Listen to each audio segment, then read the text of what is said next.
That fresh morning. That fresh morning.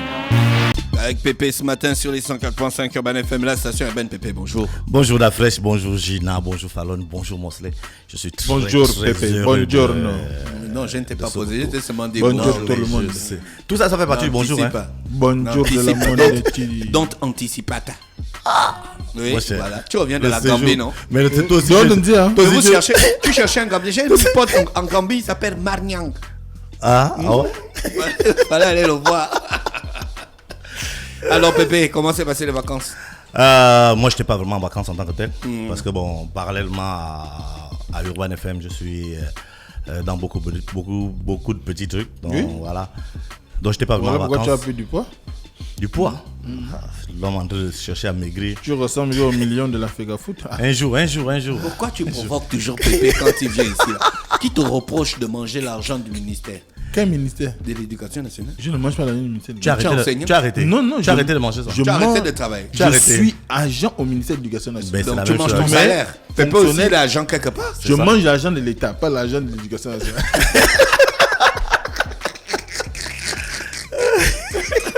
C'est une belle fuite. Hein. Donc Pépé. Oui, donc on a une grosse actualité. Enfin, on a deux grosses actualités. La première, c'est qu'il s'agit du football et de la situation que tout le monde connaît déjà. Maintenant, on attend on va dire quoi? On attend les décisions, dont les réactions, les décisions de la CAF. Tout le monde ne connaît pas. Tu étais là-bas? Je t'ai vu sur la vidéo. Bon, voilà ce qu'on va faire. Quand la bagarre devait se déclencher, je t'ai vu sur la vidéo. Essaye de le toucher. Comment oui, la partie essaie de le toucher. Tu vas voir, essaie de le toucher. Pépé est devant. Et puis la petite go qui criait. Bouscule l'argent. Et puis la petite go qui criait, don't touch me. Don't touch me. Oh, toi. Non. On devait te prendre. On devait t'en mettre une. Essaye de le toucher. Essaye de le toucher. Don't touch me. Non. On t'a fait le don. Vous êtes à l'antenne, hein? Ouais, ils ont oublié. Tu sais que les gens là, ils vont recevoir un ministre de suite. Regarde comment il se comporte. Peut-être il libère. Donc tu lui dis ça à l'antenne. Dis la vérité. Non, qu'est-ce qui s'est passé? Tu étais là-bas? Le général vous a bastonné ou quoi? Ce qui s'est passé, c'est que dès le départ, on savait que ça allait être difficile là-bas. Ah bon, parce que depuis ici, les gars, ils accusent le Gabon d'avoir participé à ce qu'on écarte un de leurs joueurs qui a été testé positif ici. Donc, lors du match, non, c'est le joueur qui devait faire quoi? Ils disent que c'est leur meilleur joueur. Donc c'est leur meilleur joueur maintenant, le Gabon. Comment c'est leur meilleur? Moi j'entendais Pépé parler. Comment on appelle ça? Ça n'avait rien à voir puisque c'est pas le Gabon qui faisait les tests là en tant que tel. Il y avait les gens de la CAF qui étaient là.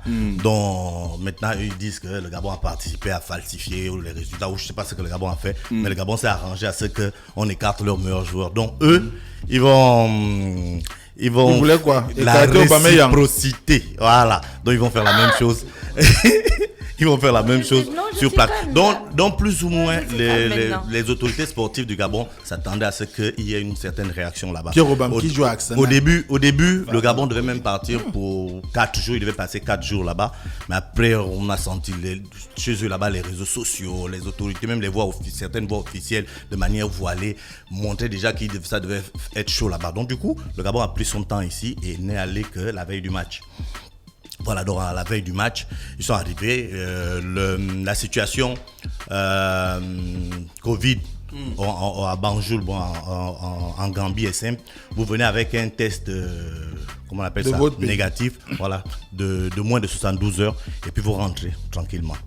Maintenant, le Gabon est venu avec un vol affrété. C'était même les seuls à l'aéroport. Lorsqu'ils sont arrivés, ils ont passé tout ce qu'il y avait là, toute l'administration. Bon. Maintenant, au moment de sortir, on leur dit non, il faut présenter les tests. Bien évidemment, ils ont présenté les tests. Maintenant, ils ont fini de regarder les tests. Le médecin même qui a regardé, l'homme de santé qui a regardé les tests, mais même parti. Maintenant, un deuxième groupe est arrivé qui dit que non, vos tests, normalement, nous, on n'accepte plus ça. Il faut repasser les tests. Et à l'aéroport. Maintenant, quand on sait qu'en ce moment, à Banjul, il y a un problème de laboratoire dont ils envoient leurs résultats à Dakar, à l'Institut Pasteur qui est à Dakar, et le retour, ça ne peut pas se faire en moins de 10 heures, c'est pas possible. Donc tout le monde savait que ça, c'est pratiquement une mascarade, qu'il fallait éviter de faire ces tests-là parce qu'ils devaient revenir 2 ou 3 heures après, venir dire que tel ou tel joueur est positif. Et puis il ne peut plus jouer et puis il va rester là 14 jours parce que c'est ça aussi le règlement. Si tu es testé positif dans un pays, tu restes 14 jours dans ce pays. Dans ce pays, donc, 14 jours. Donc vous aviez gardé le pauvre joueur gambien aussi 14 jours? Mais c'est la loi. Même ils ont abandonné c'est la loi. Et puis chaque pays a ses règles. Leurs règles, c'est pas écrit que vous devez passer obligatoirement les tests à l'aéroport. Vous passez Ils n'ont pas de laboratoire. Vous passez les tests à l'aéroport quand vous ne présentez pas les tests Covid. Le Gabon a présenté ses tests Covid. Donc tous ces jouets là, il y a eu des, je sais pas si on peut appeler ça. À quel moment ça pète? Mais ça pète à plusieurs moments. Parce qu'à un moment donné, il y a eu un ensemble de pétés. Oui, il y a eu une succession de pétage. De pétage, voilà. Donc tu sais que les Gabonais aussi sont un peu des gens au sang chaud. Donc lorsque les gars disent que personne... Non mais quand même on a des superstars comme Aubameyang, comme Bonga, comme Ekwele, comme Ibrahim Dong. C'est pas la Gambie qui va nous garder à l'aéroport quand même. Mais c'était quand même bizarre que deux groupes se bagarrent, enfin je mets ces bagarres en griffe. Les autres parlent en français, les autres parlent en anglais. Touche-le, tu vas voir. Don't touch me. Mais vous comprenez comment... Non, mais après on comprend. Toi-même, tu ne comprends pas les deux. Non, les Gambiens comprennent le français. Voilà, ils sont dans le Sénégal. Après on comprend. Non, ils comprennent. Ils sont dans le Sénégal. D'Afriche, la majorité comprenne. La majorité comprenne. Oui, ils parlent anglais.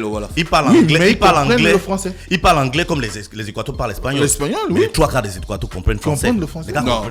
Les Équatoriens, ils parlent le français et l'espagnol. Je te dis qu'ils parlent le français, Nyambi. Ça, c'est la langue officielle. Mais les Équatoriens, quand ils parlent le français, ils parlent ça genre... Mais oui, mais c'est déjà parlé. Oui, mais attends, mais on ne demande pas des conversations entre Molière et puis je sais pas qui. C'est des échanges. C'est la longue bouche. C'est des échanges.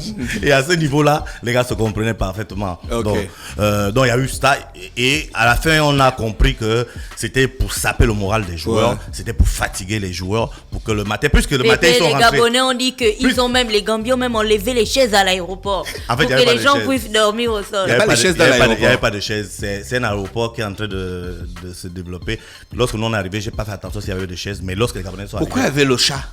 Le chat. Le chat. Le chat noir. Oui, nous on avait un chat noir sur la vidéo. Il n'était pas noir, il était genre... Ah non, mais il y a un chat qui est à l'aéroport. Un chat. Tu as déjà vu le chat à l'aéroport au Gabon? Je sais pas. On n'était pas au Gabon. Les gars, ils ont leur culture. Est-ce que le chat va à l'aéroport? Mais je sais pas, je lui ai pas posé la question. Es-tu sûr que ce n'était pas un chat mystique? Non, c'était un chat. Moi, je me rappelle avoir vu un chat, mais il est tellement dans leur nature parce que moi, après, là-bas, il y a beaucoup de chats. Voilà, à l'hôtel, j'ai vu un chat. À quel moment? Ça, c'est un paradis pour les fans. Vraiment? Je connais quelqu'un. Il a les cathédrales pour ça. Chat chez le vrai chat. À quel moment le vice-président de la Fédération gambienne de football, qui est général, intervient? À quel moment? Bon, après ça c'est un Pourquoi peu... c'est le ministre qui peut prendre des passeports, le ministre des Sports non, du Gabon? c'est pas lui et qui puis allait c'est à prendre. quel moment que ça commence à craquer Pourquoi maintenant où on veut en venir aux mains? Pourquoi il y a une photo avec le ministre des Sports du Gabon qu'il a des passeports des Gabon? Non, on est venu remettre les passeports. Pourquoi? Est-ce que c'est son travail? Non, c'est de manière symbolique. Ah, d'accord. Okay. Parce que c'est l'ambassadeur. Non, c'est l'ambassadeur qui allait récupérer les passeports de manière symbolique. Il a remis ça au d'accord, ministre. ok. Voilà. Okay, d'accord, donc, je comprends. pas de... Non, parce que les Gabonais faisaient beaucoup d'interprétations. Non. C'est le premier qui était vraiment au front, c'était l'ambassadeur. Parce qu'il était l'avant. Donc il était celui qui servait. Maintenant, j'étais en train de dire que à 6h30, les Gabonais on a rendu les passeports de Gabonais. À 6h? Oui. Un match qui se joue à 17h. Oui. À 16h, là-bas c'était à 16h. Sans passer de Covid, sans rien d'autre. Donc, finalement, on s'est dit que tout la CAF doit les bloquer.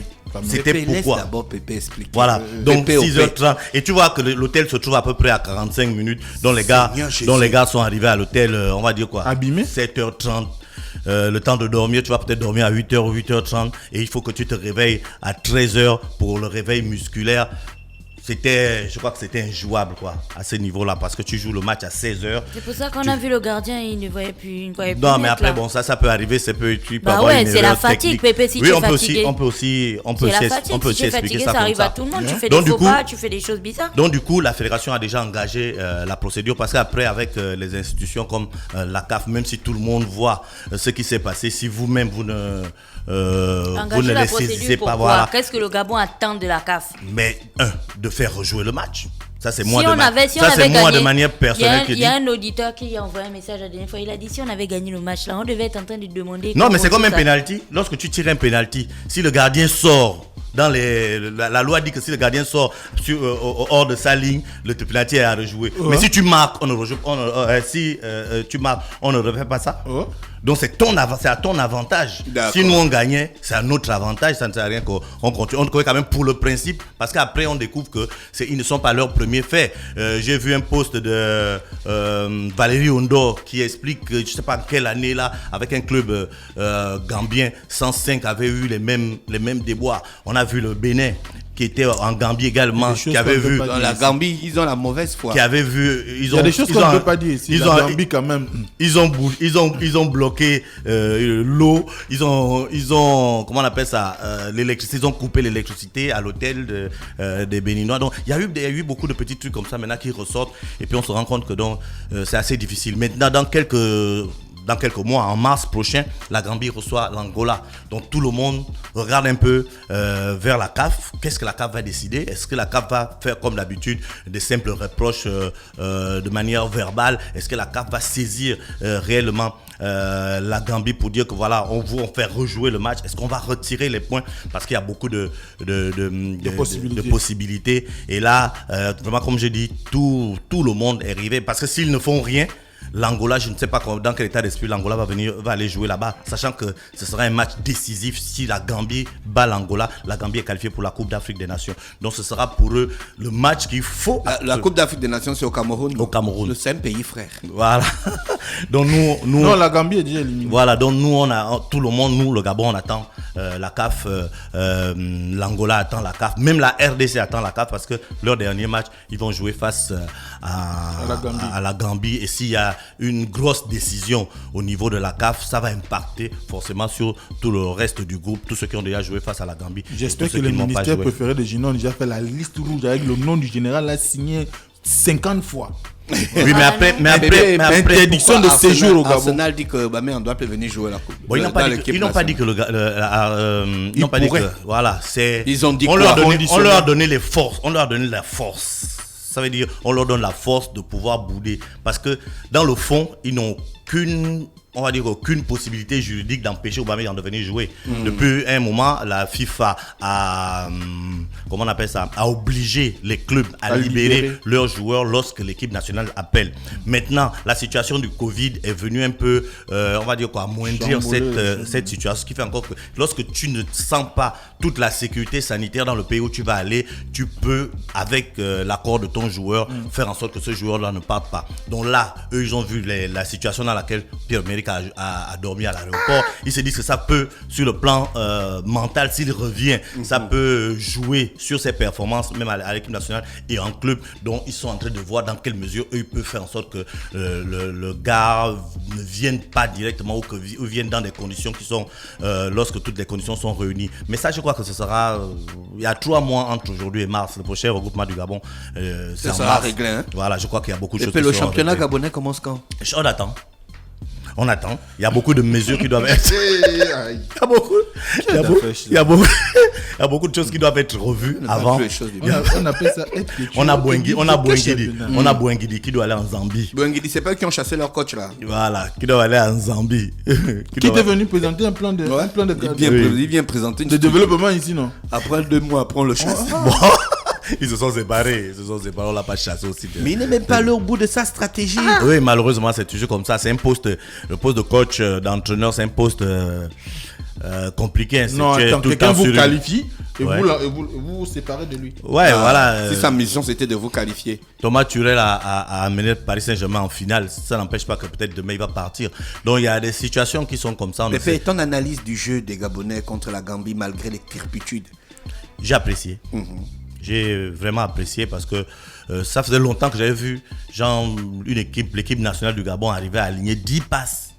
Honnêtement, on a perdu, on a eu des occasions de but, on a eu mal à la tête parce qu'il y avait vraiment la place pour gagner. Mais sur le plan pratique même, c'était un match agréable. Malheureusement, l'histoire ne retient pas tout ça. L'histoire retient les 3 points. On n'a pas eu les 3 points. Mais vraiment sur le plan du jeu, on a vu également un joueur comme Don Ibrahim qui, je ne sais pas s'il a perdu un seul ballon.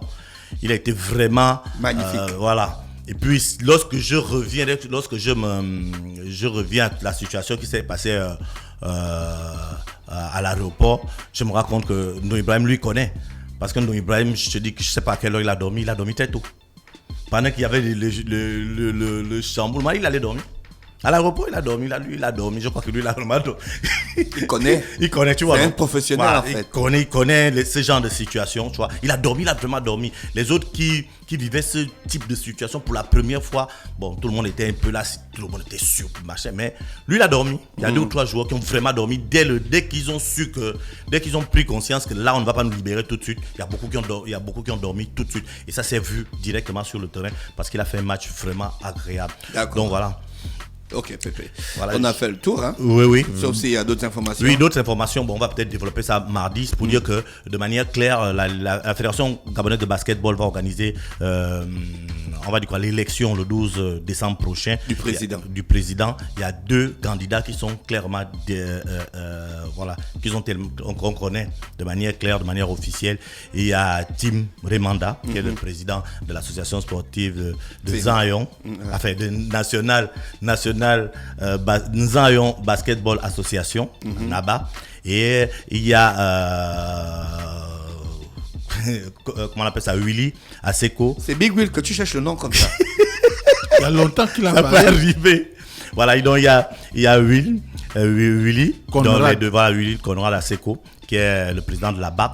Et ce sont 2 fédérés de basketball, ce sont 2 personnes qui ont déjà fait leur preuve.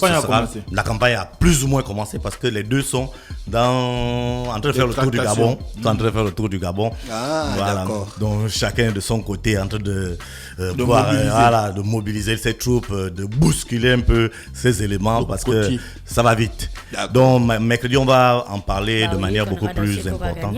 Voilà. Merci Pépé qui est avec nous ce matin pour parler de sport dans le Da Fresh Morning. Je rappelais qu'on va recevoir le ministre du Budget et des Comptes Publics dans quelques minutes seulement dans le cadre de la rubrique de Mosley. Restez connectés sur les 104.5 Urban FM, la station. Et bien on fait un tour en musique avec Dua Lipa aux côtés de Angèle pour le titre Fever. Et on se retrouve juste derrière. Da Fresh Morning.